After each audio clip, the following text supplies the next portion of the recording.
Deus e aqui pelas missões. E então nós estamos no 8º dia, né? E é esse movimento mundial. Aí eu gostaria que um dos irmãos pudesse estar lendo para mim Apocalipse 14:6. Outro irmão, Efésios 1:22, se puder estar, né, acompanhando. E Hebreus 12:22 e Apocalipse 1:20.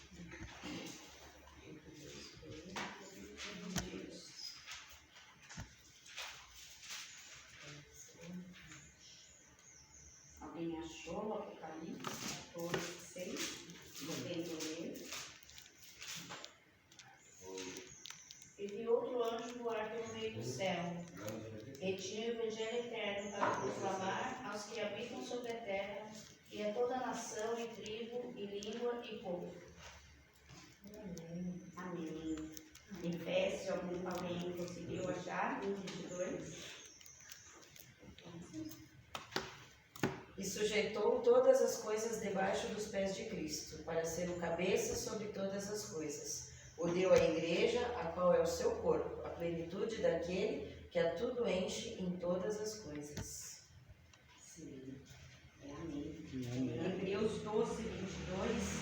Mas chegaste ao monte Sião e à cidade do Deus vivo, a Jerusalém celestial e às muitos milhares de anjos. Amém. E agora Apocalipse 1:20. Quanto ao mistério das 7 estrelas que você viu na minha mão direita, e quanto aos 7 candelabros de ouro, as 7 estrelas são os anjos das 7 igrejas, e os 7 candelabros são as 7 igrejas. Amém. Amém, Senhor Jesus. Amém. Então, aqui a gente está falando sobre o desapontamento.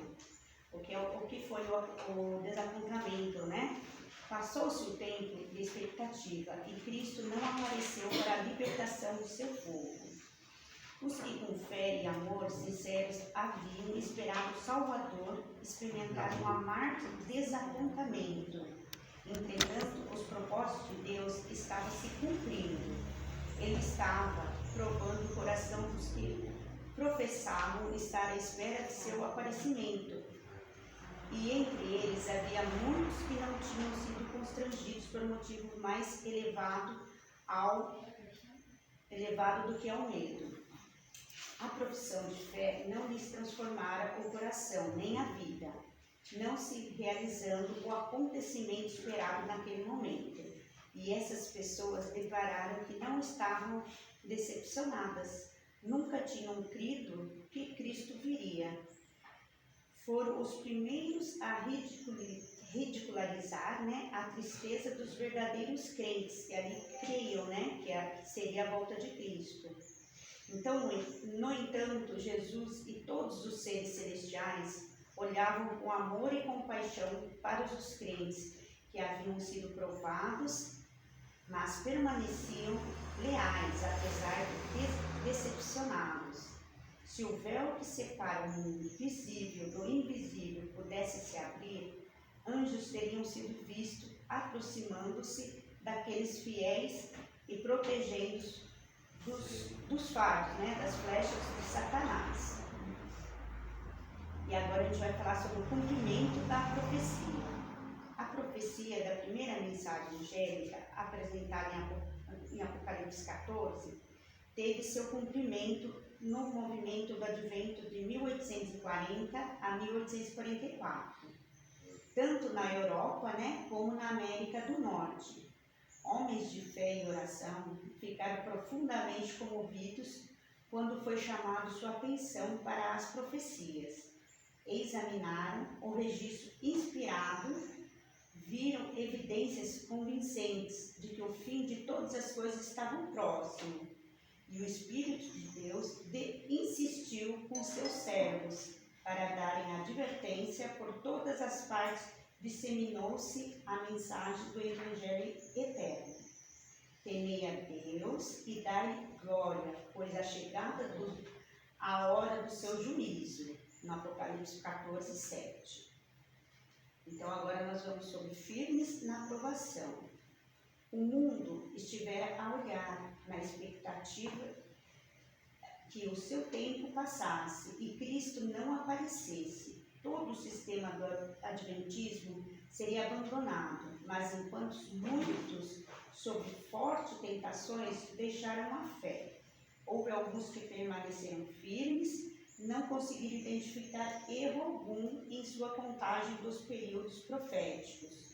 Os mais hábeis, seus oponentes, não conseguiram subverter a posição deles. A verdade é que houve erro quanto aos eventos esperados, mas nem isso lhes abalava a fé na palavra do nosso Deus. Deus não abandonou seu povo, seu espírito ainda permaneceu com os que não negaram de forma precipitada a luz que tinham recebido, nem atacaram o movimento adventista.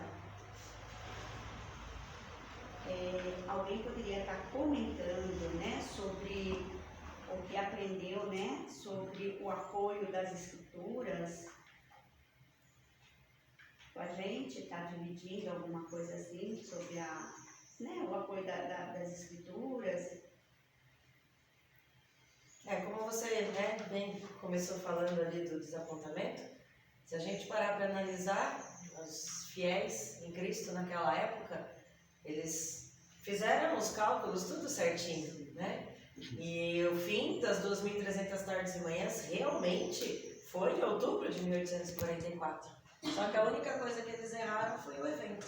Eles aguardavam a volta de Jesus, mas na verdade não era a volta de Jesus, né? E sim a mudança, né, de Jesus do lugar santo, que assim que ele morreu, depois da sua morte na cruz do Calvário, que ele foi aos céus, ele foi para o santuário no lugar santo, como sacerdote, fazendo a mediação, né, dos nossos pecados. Mas em 1844 ele passou para o Santíssimo. Então esse era o fato, né, de acordo com a profecia de 1844. E não só, né, a transferência dele, como também o surgimento da Igreja Adventista, né? E aí a gente vê que o desapontamento foi tanto que alguns, como, né, bem disse aqui, alguns que já não criam falavam aí, tá vendo? Né? Vocês acreditaram, pregaram tanto isso e não aconteceu. Né? Ficaram ridicularizando aqueles que aguardaram. E desses que aguardavam, nós vimos que teve 3 grupos, né? Um grupo que infelizmente continuou marcando data para Jesus voltar, o outro que abandonou a fé e o terceiro grupo que fundou a Igreja Adventista. Então a gente vê que a nossa igreja, né, não surgiu do nada. Não, a nossa igreja precisamos, né, reler, continuar, né, reler, é cumprimento de profecia, vendo, né, a realidade e a verdade. Com né, que a gente certeza. teve muita fé, continuamos e aqui novamente nós estamos, né, aguardando esse, né, evento maravilhoso que vai ser a volta, né? Eu também gostei também. Essa profecia, né, ela se cumpriu em Apocalipse 10:10, né, que fala quando comeu o livrinho, né? Então, o Guilherme Guimili, né, e outras pessoas estavam ali estudando firmemente, crendo na volta de Jesus naquela data, né, dia 22 de outubro de 1844, e infelizmente não foi como que fala? Não foi essa ocasião, mas foi a ocasião de Jesus ter passado do lugar santo para o Santíssimo, né? E muitas pessoas nesses dias venderam tudo que tinha, né? Que veio a grande decepção, mas foi por medo. Teve esse grupo que foi por medo, falou, nossa, Jesus vai voltar, eu preciso fazer alguma coisa. E hoje nós não prega, e hoje, estudando essa parte, eu percebi que parei para refletir que a nossa igreja, ela não prega o inferno, ela prega o céu, né? Porque quando eu vejo outras igrejas, que eu passei por muitas igrejas, as pessoas pregam mais o inferno que o céu. Se você não entregar sua vida para Deus, você vai para o inferno. Se você não largar disso, você vai para o inferno. Então, colocando aquele medo da pessoa, forçando a pessoa muitas vezes fazer uma escolha que talvez ela não esteja preparada ali no momento, né? Então, essa diferença que eu vejo da igreja adventista, de ela pregar o céu e não o inferno. Nós pregamos o céu, né? Pregamos um Jesus que morreu para nos salvar por causa dos pecados da humanidade, né? E Deus está de braços abertos para resgatar os seus que estão aí, infelizmente, né, andando por esse mundo aí fora, tomando fazendo as coisas seus deuses, né? Sim, e seguimos pela Bíblia também. Exatamente. Né? Pela Bíblia. Então a gente tem o ensinamento, tudo, né? Para quem quer aprender. Então a Bíblia, né? É o nosso apoio e o que nós podemos, né, passar para as outras pessoas Sim. também. Então é importantíssimo a gente estar examinando, né, Sim. diariamente a Bíblia, para a gente também não se confundir como muitas pessoas naquela época. A gente tem que estar cada vez mais estudando, né? Vou passar mais um pouquinho aqui da aplicação, né, da solidariedade. Alguém quer comentar sobre a solidariedade? Pode também, pessoal, conversar, participar também, senão eu continuo aqui. Vamos lá. Unicamente os métodos de Cristo trarão verdadeiro êxito no aproximar-se do povo. O Salvador se misturava com as pessoas, como alguém que lhes desejava o bem, manifestava simpatia por elas, ministrava-lhes as necessidades e conquistava a confiança das pessoas. Então ordenava: siga-me, né? Em Jó 21:19. Alguém pode estar lendo?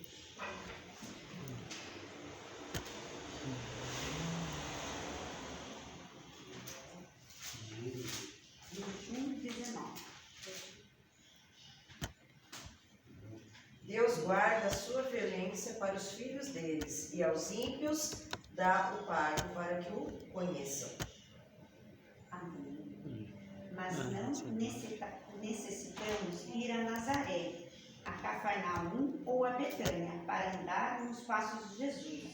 Encontraremos suas pegadas junto ao leito dos doentes, nas casas humildes da pobreza, nos abarrotados becos das grandes cidades e em qualquer lugar onde há um coração humano, um coração puro, necessidade de consolação, fazendo como Jesus fazia quando esteve na terra. Andaremos em seus passos. Seu destino eterno será determinado pelo que houverem feito ou negligenciado fazer por ele, na pessoa dos pobres e sofredores. Então, aqui a gente vê, né, que nós temos que seguir, né, os passos de Cristo, né, que Cristo sofreu, foi humano como nós aqui na Terra, né. Então, ele não visitava, assim, lugares chiques, ele ia onde tinha pobreza, ele era humilde, ia nas casas, né, de pessoas necessitadas, doentes. Então, isso mostra para nós que nós temos que andar, né, e visitar essas pessoas, porque lá está um coração humilde que precisa, né, de amor, precisa de carinho, precisa de afeto, e também precisa de estar lá a pessoa ajudando ela, tanto na palavra, né, de Deus, quanto na vida dela também, para orientá-la, né, como um dia nós também precisamos, né. Eu, né, nasci de berço, eu sou de 5ª geração adventista. Meus avós, eles são eram pioneiros da central, tinha números, né, o avô, o pai do meu pai, era o número 9, a minha avó número 8. Então, eles ajudaram a fundar a igreja aqui de Bragança. Então, a gente tem já a geração, os meus netos vão para a 6ª geração. Então, eu quero, assim, né, que Deus possa estar iluminando a família, né, e a gente possa ser luz, né, para todas essas pessoas que não conhecem a Deus. E aqui é meu agradecimento, né, e também eu acabo finalizando, né, a mensagem, e gostaria, né, de saber, né, que foi a hora de orar, né, que é a outra parte, se alguém teve algum agradecimento e louvor, né, algo que fez assim para alguém, né, que teve esse agradecimento e louvor em homenagem a alguma pessoa. E nós estamos orando, né, para 9 pessoas. Eu quero agradecer, quero fazer um agradecimento. Sim. Estou orando para meu pai também, né, um dos meus amigos de oração, do grupo Ocasião. E eu quero agradecer a Deus, porque todos os acontecimentos que tem vindo aí no mundo, ele não tem chegado como coisas política, ou sabe, ele enxerga como a volta de Cristo. Sim. Essa semana ele mandou uma mensagem para mim. Eu tenho sempre enviado as mensagens para ele, né? Falando história por ele. E uma das manhãs aqui, eu acho que foi a Lu que estava passando a mensagem, ela falou sobre saúde também. Né? Sobre saúde. Eu tive a oportunidade mais uma vez de falar para ele sobre algumas orientações de Deus na palavra dele, né? Sobre não comer alguns tipos de alimento que causam inflamações do corpo. E ele veio logo com outros comentários também, falando que não ia comer mais, e falou também sobre os acontecimentos que estão acontecendo no mundo, né? Sobre essas coisas que estão acontecendo aqui para São Sebastião, se não me engano, é São Sebastião, né? Sim, as chuvas, né? E sobre algumas guerras que está tendo, ele falando, minha filha, você sabe que Jesus vai voltar, né? E isso daí não é por acaso, a volta é a vinda de Jesus.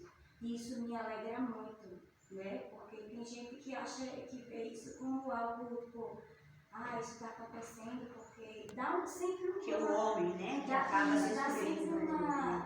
uma justificativa diferente do que de fato é.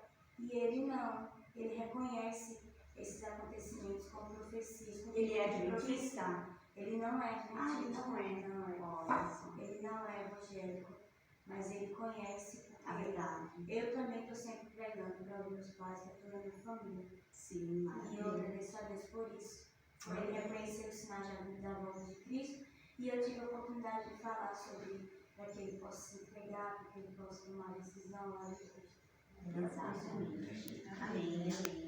Eu também, né, tenho um pedido de oração. Eu estou com uma cliente, né, que eu cheguei na casa dela, né, e eu também não sabia, ela é muito querida, né, nós conhecemos pelo WhatsApp e me indicaram ela. E quando eu cheguei assim na casa dela, logo de manhã eu senti um calafrio, uma coisa meio estranha. E logo quando eu fui no escritório do esposo dela, eu vi muitos tambores. E eu perguntei, né, o que ela fazia. Ela falou, não, meu marido ele toca. Ele faz repercussão, ele toca, tal. Deve ser cantor, né, alguma coisa assim. Aí a gente conversando e tal, aí eu subi pra sala, né, e lá mais tamborzinhos pequenininhos, assim, em coelhitos, né, e uma pequena Bíblia, só que a Bíblia eu não mexi porque, né, não dá. Aí ela comentando com uma amiga dela, aí ela pegou e falou assim, se você quiser deixar suas crianças, você deixa comigo, porque daí eu deixo lá no terreno e eu fico mais tranquila. No terreiro. Foi terreiro. Aí eu falei, Senhor, obrigado por você me avisar. Ela não falou pra mim, entendeu? Mas os 2 lugares que nós fomos, tinha muito tambores. E eu vi assim, pendurado no varal, umas roupas brancas, né? Umas roupas brancas, e eu acho que é dela. Então eu senti, você entendeu? A energia, mas eu vi que são pessoas, ela é vegetariana, ela está até procurando uma pessoa que cozinhe para ela só comida vegetariana semanal. Então, olhando e vendo a vida dela, ela é uma pessoa maravilhosa, tanto ela quanto o esposo e os filhos, uma educação de 100%. Senhor, o Senhor me apresentou essa pessoa, eu sei que aqui eu vou ter uma missão, né? Aqui eu vou ter uma missão muito grande, jamais confrontá-la, né?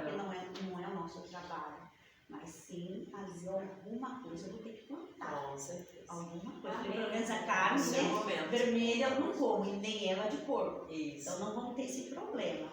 Mas eu vi que, né, vai ter algumas coisas ali que Deus está preparando. Amém. Então vamos orar por isso também, né, que é importantíssimo, eu convido ali dentro, né. E sobre a confissão, alguém tem algo assim para dizer para a gente?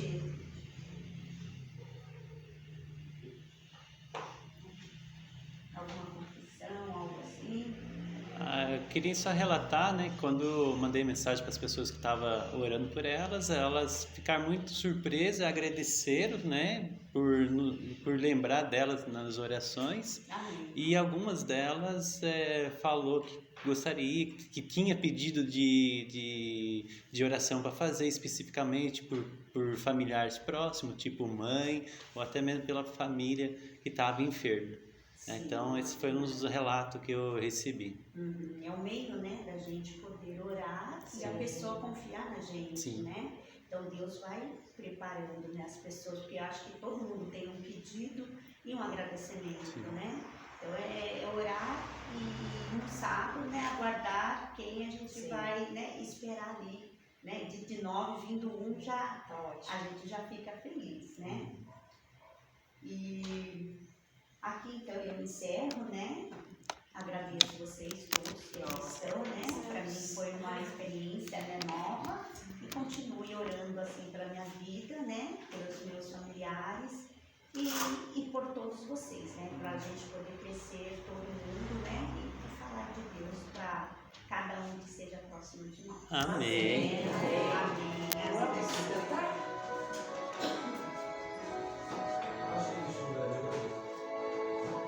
Antes do nascer